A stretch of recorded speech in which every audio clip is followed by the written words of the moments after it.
साथियों नमस्कार। मिसाल एकेडमी के ऑनलाइन यूट्यूब की क्लास में आप सबका बहुत बहुत स्वागत है। आज है 3 जून। 3 जून है आज, और आज के जितने करंट अफेयर्स होंगे हम लोग उनको देखते हैं। आप सबको पता ही है कि 5-6 के आसपास हम लोग डेली करंट अफेयर्स देखते हैं, जो कि बहुत बहुत बहुत इम्पोर्टेंट लगता है। एक भी फालतू का प्रयास नहीं होता है। तो चलिए आज का पहला प्रश्न प्रारंभ करते हैं हम लोग। सूक्ष्म लघु एवं मध्यम उद्योग की सहायता के लिए प्रधानमंत्री जी ने एक टेक्निकल प्लेटफार्म लॉन्च किया है, यानी ऐप लॉन्च किया है। उसका नाम क्या है? तो उसका नाम है, 4 नाम आपके सामने दिए हैं, आप जल्दी से ऑप्शन करिए। चैंपियन, क्लासिक, परिवर्तन, उत्साह। जल्दी से आप टिक करें, उसके बाद हम बताते हैं। तो चलिए, इसका उत्तर है ए, यानी चैंपियन। आपसे ऐसे भी पूछ लेगा कि हाल ही में चैंपियन नामक एक ऐप लॉन्च किया गया, किसके द्वारा? तो प्रधानमंत्री के द्वारा। एक प्रश्न और इससे बनेगा, ऐसे पूछ लेगा चैंपियन क्या है? तो आपको ये बताना रहेगा सूक्ष्म लघु एवं मध्यम उद्योग की सहायता के लिए लॉन्च किया गया एक एप्लीकेशन है। तो 3-4 प्रकार से ऐसे प्रश्न पूछ सकता है। तो तीनों चारों डायमेंशन हमने आपको बता दिया है। लघु, सूक्ष्म एवं मध्यम उद्योग चर्चा में है इस समय। तो हम प्रयास करेंगे 5-7 मिनट का या 10 मिनट का एक वीडियो बना दें कि प्रायः आपके कान में लघु, सूक्ष्म, मध्यम उद्योग इनकी शब्दावलियाँ पढ़ती होंगी, तो हो सकता है समझ में ना आता हो। तो हम जल्द से जल्द 10-10 मिनट का एक वीडियो बना करके इसके बारे में पूरा अच्छे डिटेल से आपको समझाने का प्रयास करेंगे। चलिए हम लोग अगला प्रश्न देखते हैं। ये सेकंड नंबर का प्रश्न है। ये है 2020-21 के लिए धान का न्यूनतम समर्थन मूल्य कितना घोषित किया गया है? तो ये घोषित किया गया है 1868 रुपये। 1868 रुपये घोषित किया गया है। पहले इसका मूल्य था 1815 रुपये, ठीक है। और 53 रुपये की बढ़ोतरी की गई है। तो इसको आप जोड़ेंगे तो 1868 रुपये आ रहा है। ऐसे भी कभी कभी पूछ लेता है कि धान के न्यूनतम समर्थन मूल्य में कितने रुपए की वृद्धि की गई है? तो 53 रुपये की वृद्धि की गई है। और अगर ऐसे पूछ ले कि अधिकतम न्यूनतम मूल्य उसका क्या है, तो 1868 रुपये है। साथियों, न्यूनतम समर्थन मूल्य क्या होता है? न्यूनतम समर्थन मूल्य वह मूल्य होता है कि जैसे आपने धान का उत्पादन किया है, तो भारत सरकार अपने FCI के गोदाम के माध्यम से, फूड कॉरपोरेशन ऑफ इंडिया के माध्यम से आपके धान को खरीदती है, और कम से कम 1868 रुपये आपको मिलेंगे ही मिलेंगे।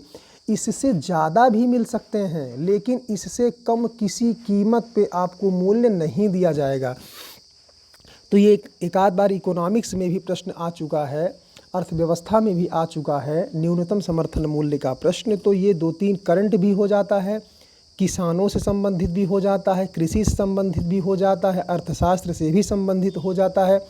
तो न्यूनतम समर्थन मूल्य से प्रायः प्रश्न आता रहता है। और इसके लिए जिस आयोग का गठन किया गया था उसका नाम है स्वामीनाथन आयोग। स्वामीनाथन आयोग इसका नाम है। तो इसका नाम भी आप याद रख लीजिएगा। ये आयोग चर्चा में है। तो इसी ने रिपोर्ट दी थी और क्या कहा था कि 50% ज़्यादा एक्स्ट्रा मूल्य बढ़ा करके रखिए। यानी किसी चीज़ की लागत यदि 1 रुपये आ रही है, तो उसका मूल्य कितना बढ़ जाएगा? 1 रुपये 50 पैसे हो जाएगा। तो ये है न्यूनतम समर्थन मूल्य के बारे में। चलिए हम लोग अगला प्रश्न देखते हैं। प्रश्न नंबर 3 है। ये भी इम्पॉर्टेंट है साथियों। क्यों? क्योंकि ये बहुत बड़ा प्रश्न है, बहुत बड़ा देश है, बहुत गंभीर समस्या है। छोटी सी बात थी, लेकिन इतना बड़ा बना दिया गया है कि आज क्या कहा जाए। तो ये अश्वेत विद्रोह आपको पता है, काले गोरे लोगों का भेद सदियों से चला आता रहा है। अश्वेत विद्रोह के इसमें घटना ये हुई थी कि एक अश्वेत व्यक्ति को पुलिस वालों ने पकड़ के मार दिया था, वो मर गया।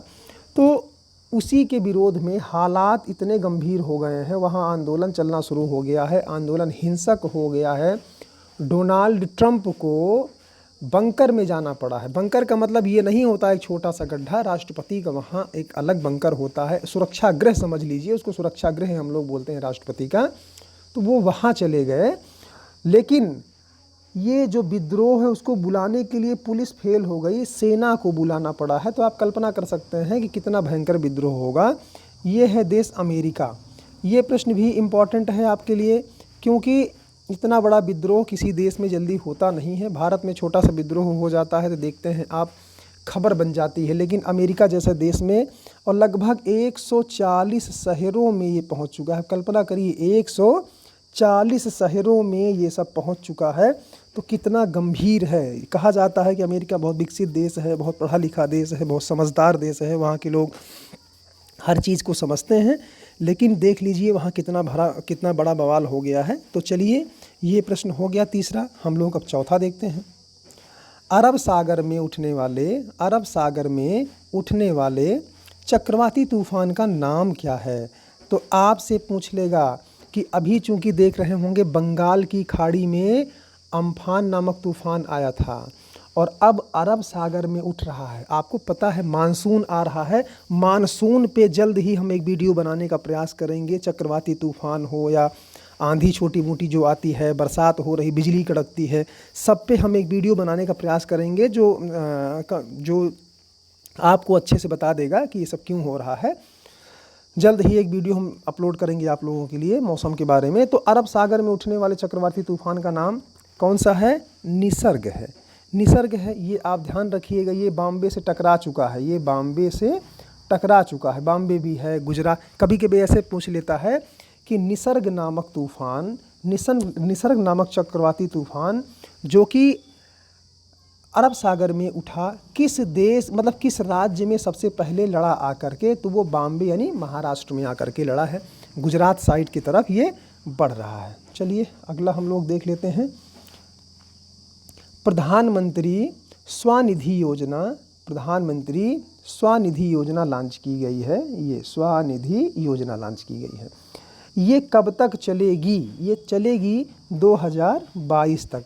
और ये चलिए पहला तो ये हो गया। दूसरा इससे प्रश्न क्या बनेगा कि प्रधानमंत्री स्वनिधि योजना किस उद्देश्य से लॉन्च की गई है? तो यह लॉन्च की गई है जो गली में दुकान लगाते हैं, गली में लगाते हैं, रोड के किनारे लगाते हैं, ठेला लगाते हैं, ठेला और गली वाले को समझ लीजिए, इन लोगों के लिए 10,000 रुपये, ये भी याद कर लीजिए। इस निधि के तहत कितने का लोन दिया जाएगा? 10,000 का लोन दिया जाएगा इसके तहत। और यह जो लोन होगा उसके लिए किसी प्रकार की कोई गारंटी देने की आवश्यकता नहीं है। जो भी लोग इस बात का मतलब अभी बहुत ज़्यादा, ये मार्च के पहले जिन लोगों ने प्रारंभ किया था उनके लिए है।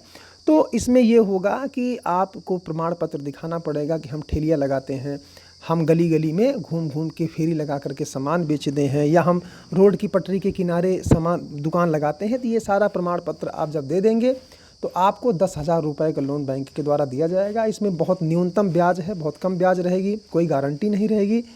तो इन सब का उद्देश्य है कि जो एकदम कमर टूट चुकी थी लोगों की, गरीबों की, उनको पुनः धीरे धीरे जीवित करना है। समझ लीजिए दवा पानी है ये। तो चलिए हम लोग अगला देखते हैं। ये याद रखिएगा, आज का प्रश्न आप नोट करें, आज का प्रश्न नोट करें। देखने में आपको बहुत आसान लगता है लेकिन आप इसका उत्तर अवश्य दीजिए। तो आज का प्रश्न है, ग्राम पंचायत का चुनाव लड़ने की न्यूनतम एवं अधिकतम उम्र क्या होती है? ग्राम पंचायत का चुनाव लड़ने की न्यूनतम और अधिकतम उम्र क्या होती है? आपसे अपेक्षित रहेगा कि ग्राम पंचायत के बारे में जितनी जानकारियां हों वो आप कमेंट बॉक्स में अवश्य लिखिए कि आपकी जानकारी कितनी है इसके बारे में। और फिर इसी से संबंधित हमारा कल का प्रश्न भी रहेगा, हमने ये सोचा है कोई टॉपिक उठाओ तो उससे 4-6 क्वेश्चन आपको तैयार करवा दिया जाए। तो ग्राम पंचायत से ही हमारा अगला प्रश्न भी रहेगा। तो आप ग्राम पंचायत आज देखिए अच्छे से, कल का प्रश्न भी आप करिएगा। तो इसको कमेंट बॉक्स में आप न्यूनतम और अधिकतम उम्र अवश्य बताइएगा साथियों। ठीक है, लगे रहिए। और यूपी बोर्ड का रिजल्ट भी आने वाला है, इसी सप्ताह आ सकता है यूपी बोर्ड का रिजल्ट। और जिन छोटे भाइयों की बीए, एमए या ग्रेजुएशन की परीक्षाएं छूटी थीं, वो पुनः इसी जून में ही होने की पूरी संभावना है, एकदम पूरी संभावना है कि वो परीक्षाएं जून में ही होंगी, इसी महीने में होंगी।